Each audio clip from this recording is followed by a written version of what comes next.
Shalom.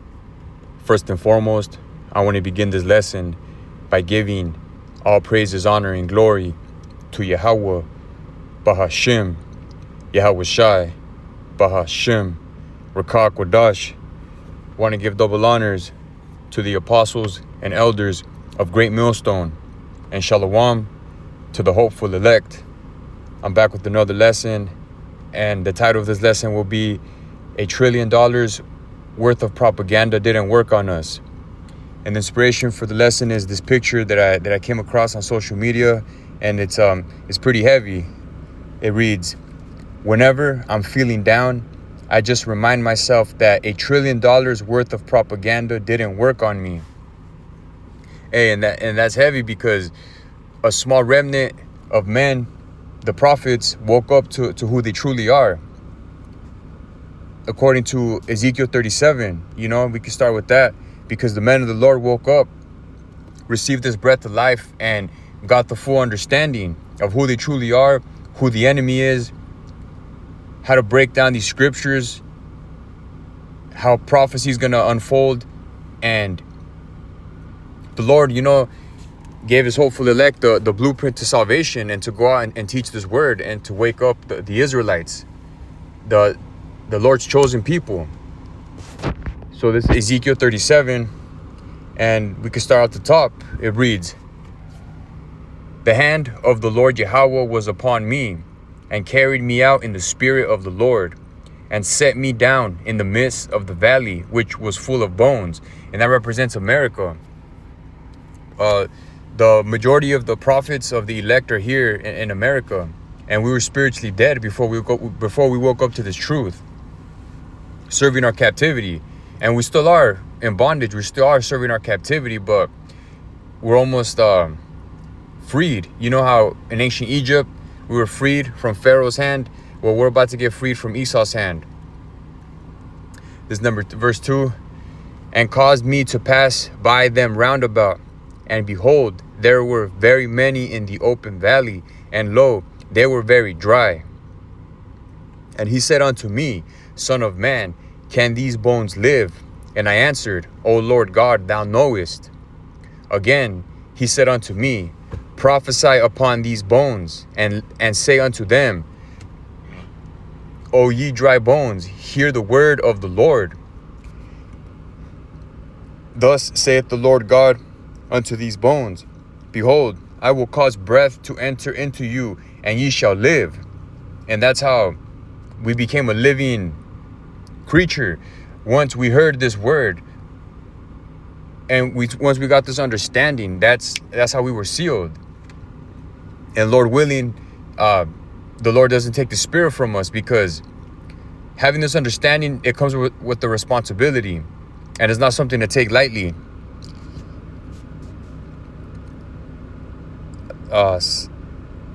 Verse 5, Salakia. "Thus saith the Lord God unto these bones, Behold, I will cause breath to enter into you, and ye shall live." So all that propaganda that Esau Edom, the so-called white man, manufactured, fabricated, history is whitewashed. Yahweh Shai, we know that image you see right there in the corner is Caesar Borgia. And that's who everybody worships as Jesus the Christ. But we got this understanding, and we understand that the Messiah was a so-called black man from the tribe of Judah. And his true Hebrew name was Yahushai.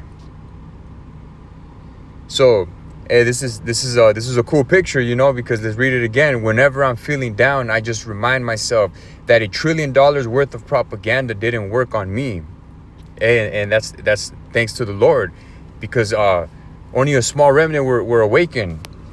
The elect is a small number compared to the masses that are going to be destroyed and that are brainwashed in this society like NPCs.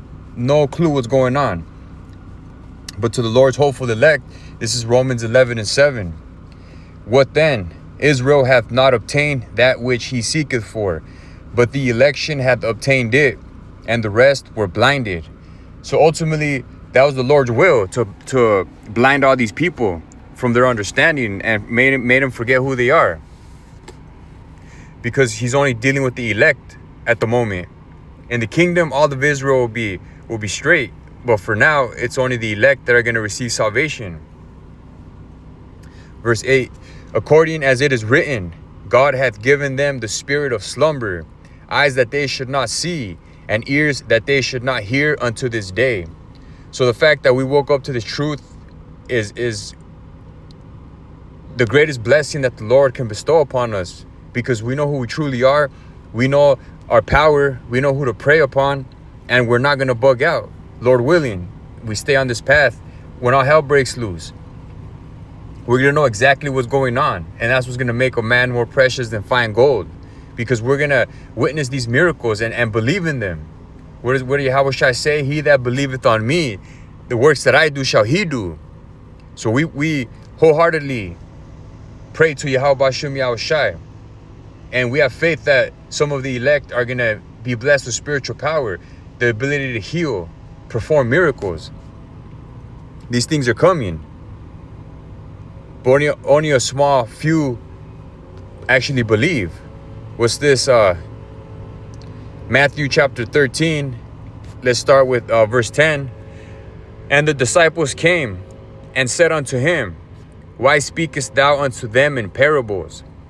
He answered and said unto them, because it is given unto you to know the mysteries of the kingdom of heaven, but to them it is not given.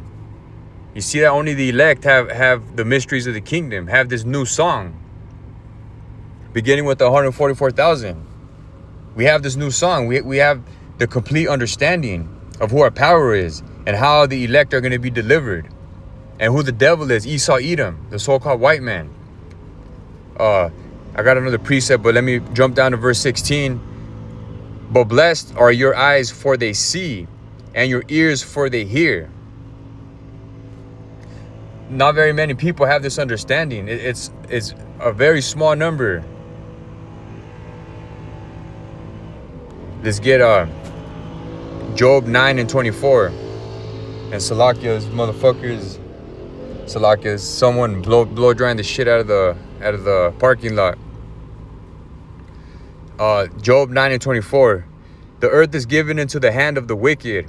He covereth the faces of the judges thereof. If not, where and who is he? See, a lot of people don't know. Even although he's starting to be exposed, a lot of people don't know who the wicked is. Esau Edom, who's in power via the Lord's left hand side. The Lord gave him the sword. That's his blessing. That's how he got into power. But he's slowly losing a grip of the narrative. People are starting to wake up. And that's why he's going to come down with great wrath, because he's been exposed. And that's prophecy. What's that?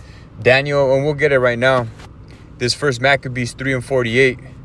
And laid open the book of the law, wherein the heathen had sought to paint the likeness of their images. So all the prophets, when you like Google biblical figures, Daniel, Noah, Yahushua, it's all white people. Like, why is that? And people actually fell for that shit. We fell for that shit. But through the Lord's mercy, we woke up to the reality of who we truly are. We're Hebrew Israelites. This is a bloodline. This ain't no religion. This is a bloodline. This book This book is for the descendants of Abraham, Isaac, and Jacob, the Israelites, no one else. And that's who salvation is for. And that's why this is going to be labeled hate speech, because people are too sensitive. They don't want to hear that only the elect are going to be delivered. Everyone else is going to perish on this side.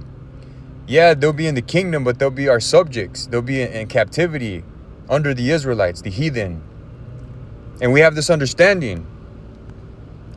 What's that new song?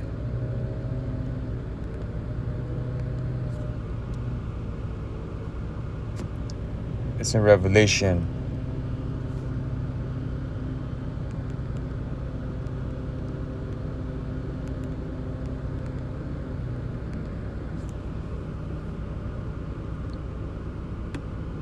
Gone. Revelation 14 and 3. And they sung as it were written, and they sung as it were a new song before the throne and before the four beasts and the elders, and no man could learn that song but the 144,000 which were redeemed from the earth. These are they which were not defiled with women, for they are virgins. These are they which follow the Lamb whithersoever he goeth.